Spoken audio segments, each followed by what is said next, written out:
Before this video starts, I just want to let you guys know I have not read the manga, so if you could, not get on my ass about that. If in case there are things that contradict it, like later to come, like in season 2 or something, just don't tell me, please. If you guys give me a little bit of support, like a share or whatnot, if you do enjoy it. If not, then that's okay. I'll figure stuff out. But I like doing this, and hopefully I could do more of it. Anyway, let's get into this. So is this what Mom always tells us about? Never go near the gator fence in the back of the forest because it's dangerous. She says that, but it's not true. It's not? Hey, Ray, what would you do outside? Huh?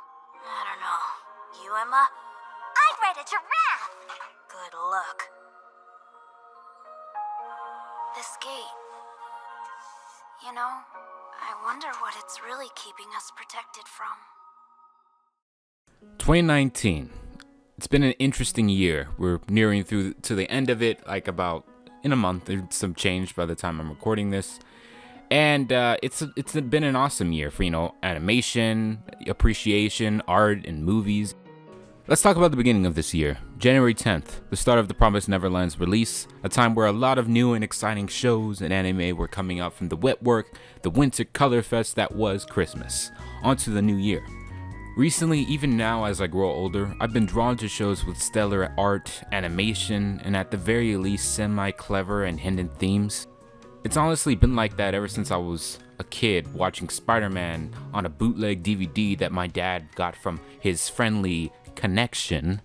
I remember swinging on fake imaginary webs in the halls of my house on the constant notations of the quote, Remember, with great power comes great responsibility. I was that kid, and so were you. I mean, unless your name is Chad or Brittany. Chad. Anime soon followed after that.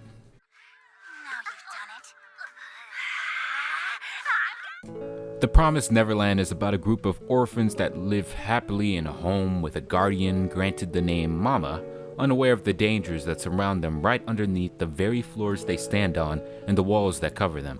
When the truth of the reality they live in is shattered, the main characters, Ray, Norman, Dawn, Gilda, and Emma, as well as the many other children together, must find a way to escape with either everyone they love or abandoning the only family that they ever knew.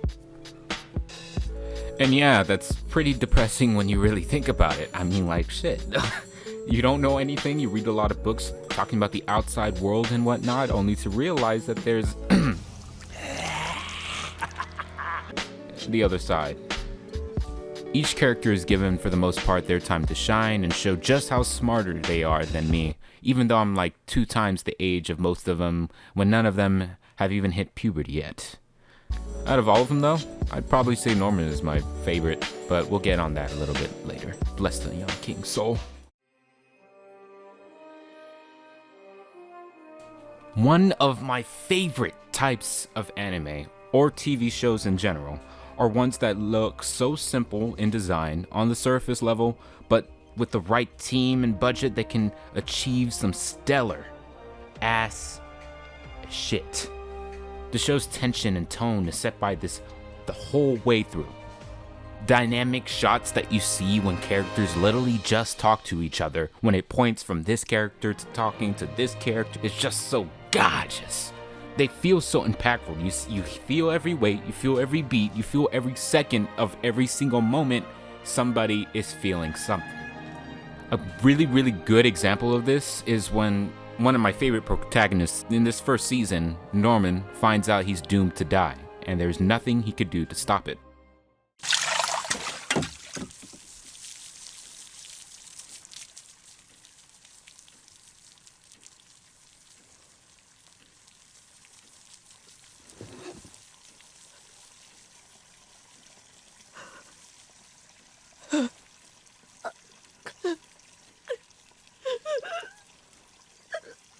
Show, don't tell. A story doesn't need to tell me how strong an obstacle is, or a person is, or how scary someone is, but rather show me how big of a threat or how much of a wall something is. Show me how a character is regretting something. Show it to me, not just tell me. And I I've got this resentment towards the telling instead of the show, mainly due to shows that you've probably commonly known, like Dragon Ball. But that's a whole nother case that I'm never going to get into, unless you guys want to see it. The only exception would be through music, and that's the only type of telling that I'd ever care to see.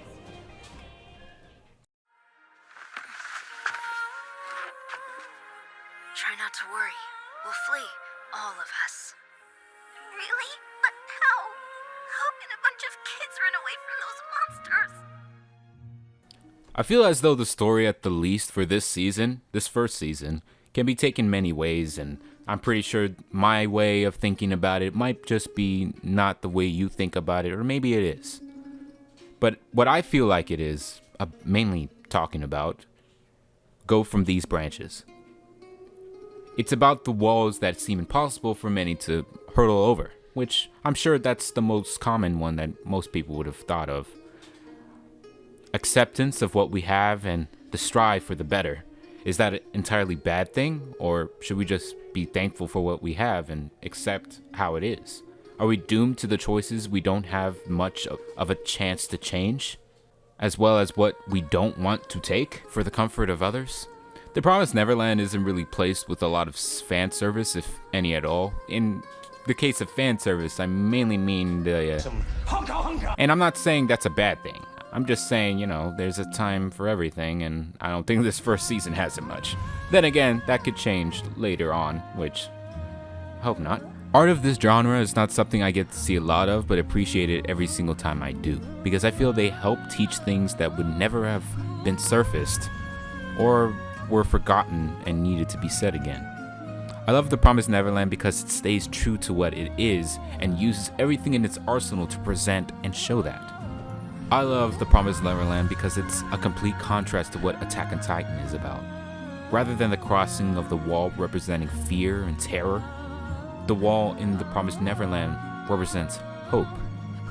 I love The Promised Neverland because it isn't about the next big attack or the next big villain atop of a mountain, but instead, it takes a hold of what you want to believe in this case family, skews that on its rear end, and just leaves you in the presence of the impossible, the wall.